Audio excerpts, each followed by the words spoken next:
नमस्कार, आप देख रहे हैं दिव्य हिमाचल टीवी और मैं हूं आपके साथ पल्लवी शर्मा। दिन भर की बड़ी घटनाओं पर नजर डालेंगे इस न्यूज बुलेटिन में। शुरुआत करते हैं हेडलाइंस से। गगरेट में ट्रक ने रौंदे हमीरपुर के 3 पुलिस जवान। 2 दिन पहले ही ऊना में हुई थी तैनाती। बड़ोग टनल के पास पटरी से उतरी रेल कार, कालका शिमला ट्रैक पर अल सुबह पेश आया हादसा। हिमाचल में भारी बारिश से तबाही, भूस्खलन से कई सड़कें बंद, सोलन स्वार घाट में गिरे विशालकाय पेड़। हिमाचल से रुखसत होने का नाम नहीं ले रही बरसात, 26 सितंबर तक जारी रहेगा वर्षा का दौर। बारिश ने रोकी फॉरेस्ट गार्ड भर्ती, हमीरपुर में अब 13 अक्टूबर को होगा फिटनेस टेस्ट। कॉलेजों में दाखिला लेने चूके छात्रों को बड़ी राहत, अब 30 सितंबर तक ले सकते हैं एडमिशन। कोरोना ने छीना प्रदेश के 600 स्कूली बच्चों का सहारा, अब सरकार उठा रही पढ़ाई का जिम्मा। काजा में खुला विश्व का सबसे ऊंचा electric vehicle charging station, GoEgo company ने किया शुभारंभ। मंडी के 2 युवा क्रिकेट खिलाड़ी खेलेंगे नेशनल, सचिन और कार्तिक ने हिमाचल प्रदेश अंडर 16 व 19 में बनाई जगह। और अब समाचार विस्तार से। गगरेट में हुए एक दर्दनाक सड़क हादसे में 3 पुलिस जवानों की मौत हो गई है। हादसा इतना भयानक था कि देखने वालों की रूह कांप उठी। गगरेट होशियारपुर मार्ग पर आशा देवी में बाइक पर सवार 3 पुलिसकर्मियों को ट्रक ने कुचल दिया। हादसे में तीनों की मौत हो गई है। 3 जवानों को रौंदने वाले आरोपी ड्राइवर को पुलिस ने नादौन के जलाड़ी में ढाबे के समीप गिरफ्तार कर लिया है। मृतकों की पहचान विशाल कुमार पुत्र विक्रम, मनोज कुमार पुत्र सुरेश भोरंज और शुभम पुत्र सुरेश कुमार बरसट के रूप में हुई है। तीनों 4th IRBN बटालियन के जवान थे और 2 दिन पहले ही ऊना में तैनात किए गए थे। विश्व धरोहर कालका शिमला रेल ट्रैक पर गुरुवार सुबह एक बड़ा हादसा पेश आया। 9 यात्रियों को शिमला लेकर जा रही एक रेल कार बड़ोग के पास पटरी से उतर गई और उसके बाद जो हुआ आप खुद ही देख लीजिए। सोलन में बड़ोग टनल से ठीक पहले एक रेल कार के 2 पहिए पटरी से उतर गए। गनीमत ये रही कि कोई जानी नुकसान नहीं हुआ। हादसे के बाद शिमला की तरफ जाने वाली सभी ट्रेनों की आवाजाही पर रोक लग गई है, जबकि एक ट्रेन को धर्मपुर रेलवे स्टेशन पर रोका गया है। हादसे के बाद रेल कार में सवार यात्रियों को बीच जंगल में परेशान होना पड़ा। सूचना मिलते ही रेलवे कर्मी मौके पर पहुंचे और कालका से रेलवे किट राहत ट्रेन को बुलाया गया। बहरहाल रेल में सफर कर रहे सभी यात्री सुरक्षित हैं। हिमाचल में बरसात जाते जाते व्यापक कहर बरपा रही है। प्रदेश में गुरुवार को ही बारिश से जगह जगह भूस्खलन से कई सड़कें बंद हो गईं, जबकि गाड़ियों को भी काफी नुकसान पहुंचा है। बारिश ने अब जनता की नाक में दम कर दिया है। गुरुवार को चंडीगढ़ मनाली नेशनल हाईवे पर स्वार घाट के समीप चीड़ का पेड़ गिरने से हाईवे बंद हो गया, जिसके चलते सड़क के दोनों तरफ जाम लग गया। इस दौरान राहगीरों को खासी दिक्कतों का सामना करना पड़ा। इसी तरह सोलन के पुराना बस स्टैंड समीप एक सूखा पेड़ गिरने से 3 गाड़ियां चपेट में आ गईं। गनीमत ये रही कि घटना में कोई जानी नुकसान नहीं हुआ, लेकिन कुछ समय के लिए लोगों में अफरा तफरी मची रही। इसी तरह सोलन सुबाथू मार्ग पर बैरठी के पास विशालकाय पेड़ गिरने से घंटों जाम लगा रहा, जबकि नौराधार में 3 दिनों से हो रही बारिश ने तबाही मचा दी है। कई संपर्क और मुख्य मार्ग बंद हो गए हैं। लाना चेता पंचायत के बसाली में पीछे से मलबा आने से स्कूल में पानी घुस गया, वहीं एक गाड़ी मलबे में बह गई।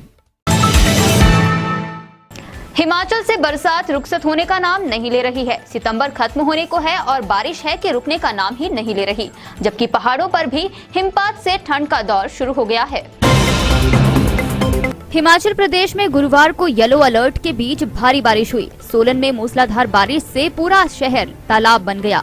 दूसरी तरफ कुल्लू और लाहौल स्पीति में 4 दिनों से बारिश का क्रम जारी है। बुधवार रात से जिला भर में बारिश हो रही है, जबकि बारालाचा, रोहतांग दर्रा सहित ऊंची चोटियों पर हिमपात हुआ है। बारिश व पहाड़ों पर हुई बर्फबारी के बाद मौसम काफी ठंडा हो गया है। गुरुवार सुबह से हो रही बारिश के चलते सेब व अनार का तुड़ान प्रभावित हुआ है। वहीं कई संपर्क मार्ग दलदल में तब्दील हो गए हैं। पहाड़ों पर बर्फबारी के बाद लाहौल स्पीति पुलिस ने मनाली लेह मार्ग पर जरूरी सामान ले जाने वाले वाहन चालकों को सावधानी बरतने के लिए कहा है। मौसम विभाग ने 26 सितंबर तक प्रदेश में बारिश का दौर जारी रहने का पूर्वानुमान लगाया है।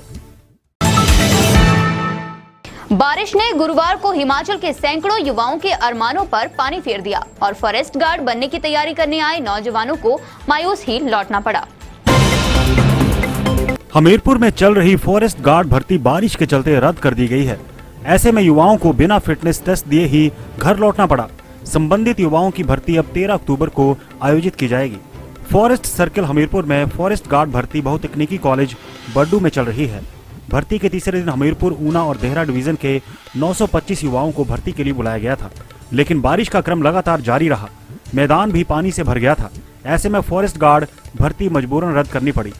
बच्चे ग्राउंड में पहुंच गए, लेकिन बारिश जो है आज सुबह से ही शुरू हो गई थी और जो ग्राउंड की कंडीशन थी वो बहुत ख़राब थी, पानी से भरा था, तो कोई भी एक्टिविटी जो है वो हम उसको शुरू नहीं कर पाए। तो अब ये जो आज जो बच्चे बुलाए थे हमने, उनको 13 अक्टूबर को फिर बुलाया जाएगा।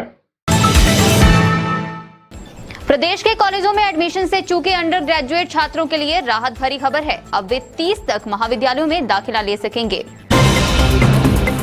हिमाचल प्रदेश शिक्षा विभाग ने छात्रों की मांग पर प्रदेश छात्रों के लिए कॉलेजों में एडमिशन लेने की तारीख 30 सितंबर तक बढ़ा दी है। उच्च शिक्षा निदेशक डॉक्टर अमरजीत शर्मा की ओर से ये निर्देश जारी किए गए हैं। उन्होंने कहा कि कॉलेज प्रिंसिपल की ओर से ये डिमांड आई थी कि कुछ बच्चे कोविड और अन्य कारणों से कॉलेजों में एडमिशन नहीं ले पाए हैं। ऐसे में उन्हें एक और मौका दिया जाए। इसी मांग को मद्देनजर रखते हुए अब छात्रों को राहत दी गई है। कोरोना महामारी ने विश्व भर में व्यापक कहर बरपाया है और हिमाचल भी इससे अछूता नहीं है। राज्य के सरकारी स्कूलों में पढ़ने वाले करीब 600 बच्चे ऐसे हैं जिन्होंने कोविड में अपने माता पिता खो दिए और ये बच्चे अनाथ हो गए हैं। अब इन बच्चों की पढ़ाई का जिम्मा प्रदेश सरकार ही उठा रही है। शिक्षा मंत्री गोविंद सिंह ठाकुर ने बताया कि इसमें 21 बच्चे ऐसे हैं जिन्होंने कोविड में अपने माता पिता दोनों को खो दिया।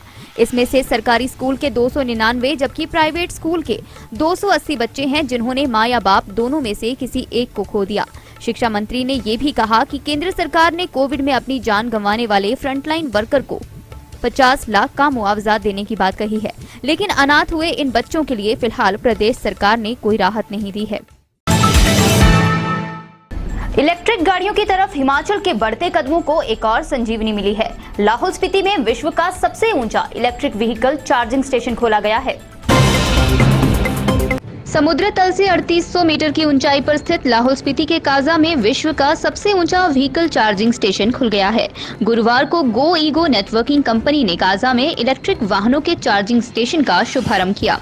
इस मौके पर एसडीएम काजा महेंद्र प्रताप सिंह ने कहा कि काजा में इलेक्ट्रिक वाहनों का चार्जिंग स्टेशन स्थापित होने से काफी फायदा होगा और ग्रीन पर्यावरण के लिए सार्थक रहेगा। गो ईगो नेटवर्किंग कंपनी के ब्रांड हेड वर्ड मौर्य ने बताया कि मनाली से हमारी टीम के 2 सदस्य मनाली से काजा इलेक्ट्रिक स्कूटी पर आए हैं। इस दौरान 3 जगह स्कूटी चार्ज की गई। रास्ते में कोई भी दिक्कत नहीं हुई है। वर्ल्ड का हाईएस्ट हमारे पास जो काजा है बेसिकली जो कि 12,500 फीट पे है। यहाँ पे अगर हम चला सकते हैं तो आप भी शहरों में जहाँ के प्लेन एरियाज़ हैं इन व्हीकल्स को अडॉप्ट करके हमारे वातावरण को बचा सकते हैं। धन्यवाद। जिला मंडी के युवा क्रिकेट खिलाड़ियों ने बेहतरीन प्रदर्शन के दम पर हिमाचल के अंडर 16 और 19 टीम में जगह बना ली है।